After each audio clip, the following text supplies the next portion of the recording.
yung hearing kahapon ay parang pabulaanan ang mga lumabas na informasyon sa hearing po na ginagawa ninyo. Ganun ba rin po ang inyo pong pananaw dito, gaya po ng sinasabi ng iba? Ano po, Yung hearing kahapon, basically po, ay para pabulaanan, yung mga informasyon na lumabas sa inyong hearing. Opo, ganun Yeah. po. Opo, ganun po ang direksyon. Sa pananaw ng iba ang direksyon na naging hearing kahapon. Ano po inyong take doon? yun, kasi nga kaya nga sinasabi namin kapag akusado ka or you're being accused of something, mahirap na talagang maging part ka ng investigation. Para kasing member ka ng jury and at the same time ikaw ay akusado, I think it will not work out. And that's the reason why ganun na nangyari doon sa Senate. But it's their own rules It's their own procedure and we cannot go against it.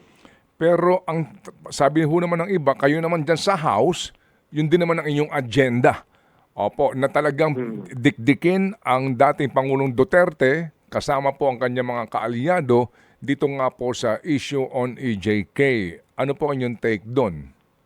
Yun lang naman po sa amin kung yung mga nababalitaan natin dati, mga chismis about sa mga patayan, bayaran.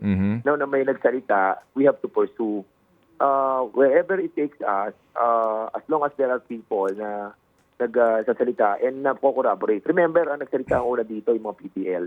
Na sinabi nila may binayaran sila ng tig 1 milyon. Nakatong pa yung 1 milyon, 3 milyon yun.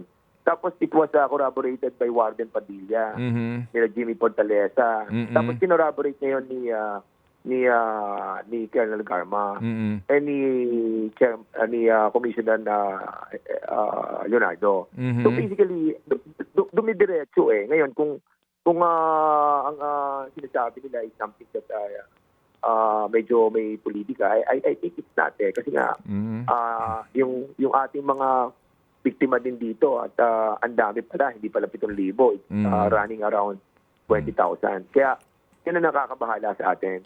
Ted Filon at DJ Chacha. Ngayon, nasa Radyo 5, 92.3 News FM. Monday to Friday, 6 to 10 a.m.